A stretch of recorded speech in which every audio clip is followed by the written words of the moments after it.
Setiap pemeluk agama apapun, kalau hanya berpedoman satu kitab, saya yakin rusak.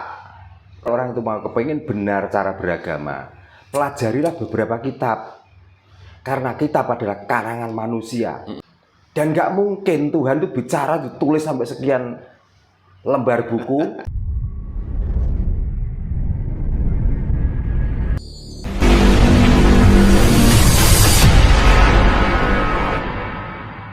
Terus berani mengatakan bahwa saya sebagai waktu itu menumbali tanah Jawa dengan diklaim bahwa tanah Jawa itu adalah tempatnya para lelembut, para jin, tanah angker dan lain sebagainya.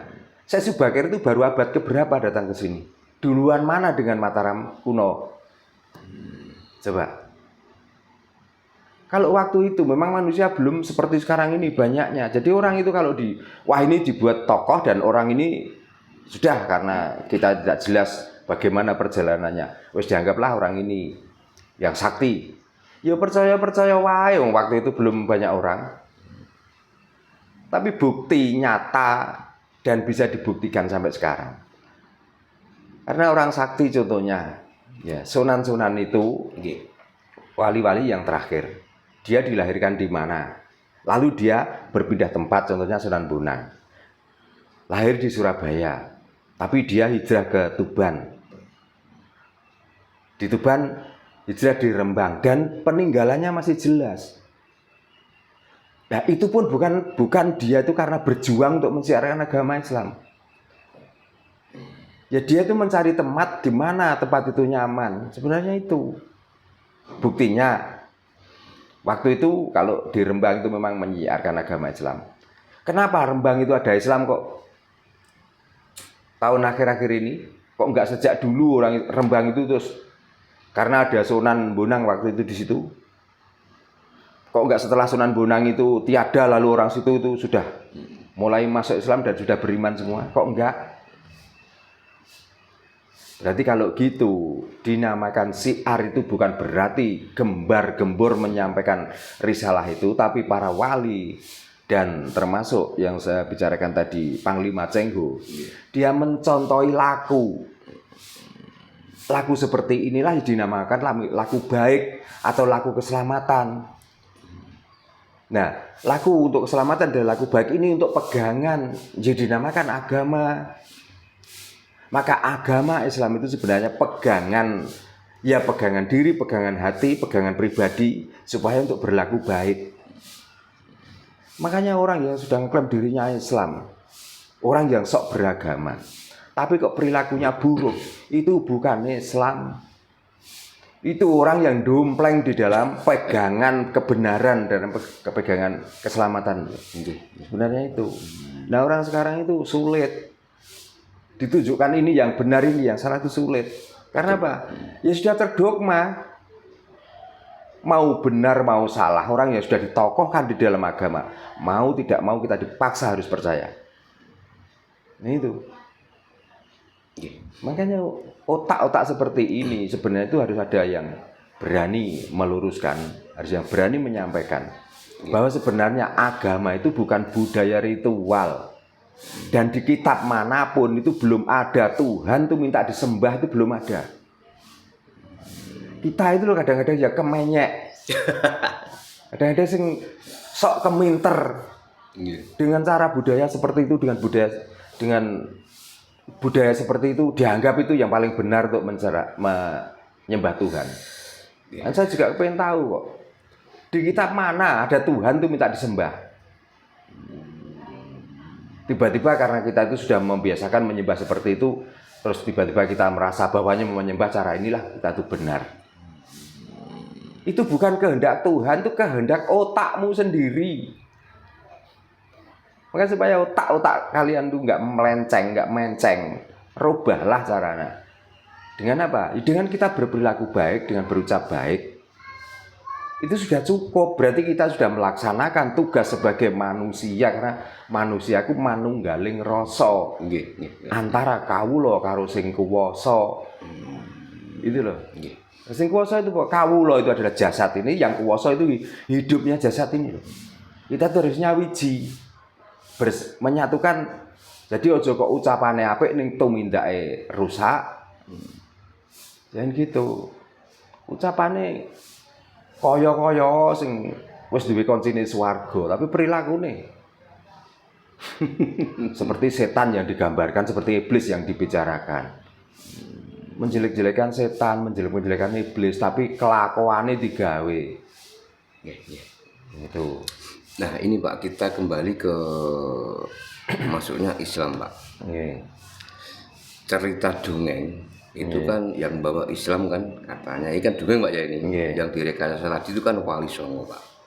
Nah kita tahu bahwa pedoman bagi orang Muslim itu kan Al-Quran Jadi zaman ada Islam sampai sekarang itu kan masih tetap yang dipegang kan Al-Quran. Nah, kenapa ketika konon katanya yang membawa Islam masuk ke tanah Jawa dulu para wali itu kan ketika menyebarkan ajaran kan dengan cara damai gitu Pak.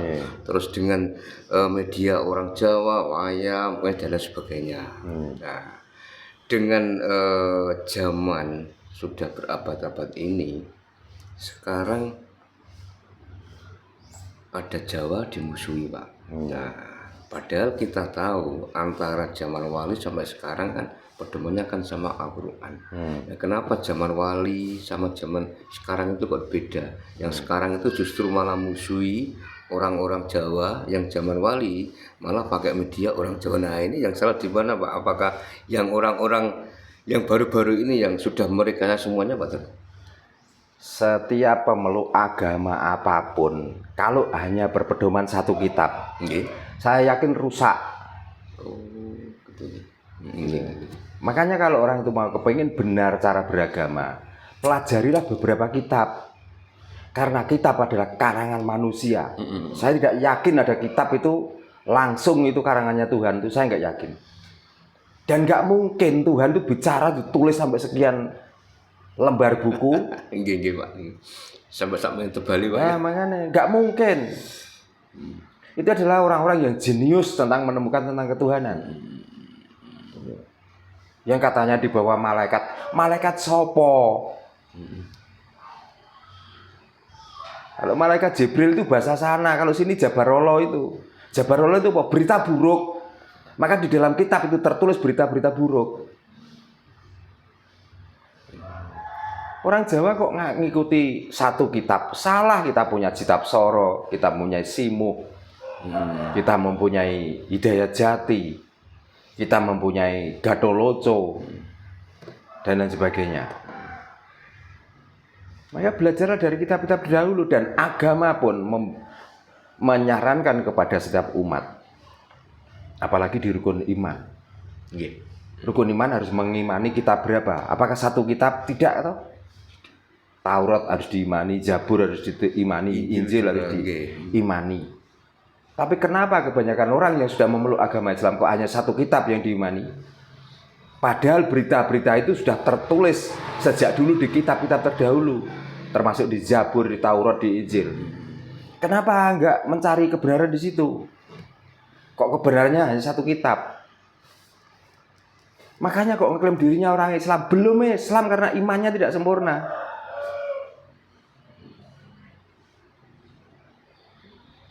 Dari kitab-kitab yang terdahulu itu nama Tuhan juga tidak Allah, ya kok macam-macam. Itu semua juga diklaim bahwa itu adalah wahyu. Tapi kenapa sudah diajarkan harus percaya dengan kitab-kitab yang terdahulu? Kok orang itu cuma berpedoman satu kitab? Apakah nanti bukan disalahkan bahwa kamu belum sempurna imanmu, nanti gak mau? Tapi kalau disuruh ngimani dan disuruh membaca, tidak mau juga. Wah, ini bukan kitab saya, ini kitab agama lain. Lah kamu sendiri salah mengklaim dirimu kok satu agama. Dan kitab manapun tuh mengklaim bahwa itu semuanya wahyu dari Tuhan kan? Semuanya wahyu dari Tuhan. Hanya Injil yang tidak mengklaim bahwa itu wahyu Tuhan. Di Injil aja dikatakan bahwa itu perkataan Isa yang ditulis oleh para malaikat, para rasul. Jadi nggak ada kata Tuhan itu, nggak ada. itu perkataan Isa yang ditulis oleh para rasul. Jadi bukan Tuhan yang ngomong, tapi Isa sendiri yang bicara. Yang ditulis para rasul itu apa? Rasul itu ya orang yang dianggap sudah jernih pemikirannya, orang yang sudah menemukan Tuhan yang sebenarnya. Di Taurat pun juga begitu. Di Zabur pun juga begitu. Di Taurat juga tidak ada klaim-klaiman bahwa Taurat adalah perkataan Tuhan, juga nggak ada. Taurat ditulis oleh siapa? Yaitu orang yang menulis perkataan orang yang benar. Dan hanya di Islam lah yang mengatakan bahwa Al-Quran adalah wahyu. Perkataan Allah disampaikan malaikat Jibril melalui disampaikan Nabi Muhammad melalui malaikat Jibril. Pertanyaannya, Tuhan itu kurang gawean kira-kira. Dia sudah menciptakan manusia lalu diancam kalau tidak mengikuti kehendak Tuhan. Terus Tuhan cap opo?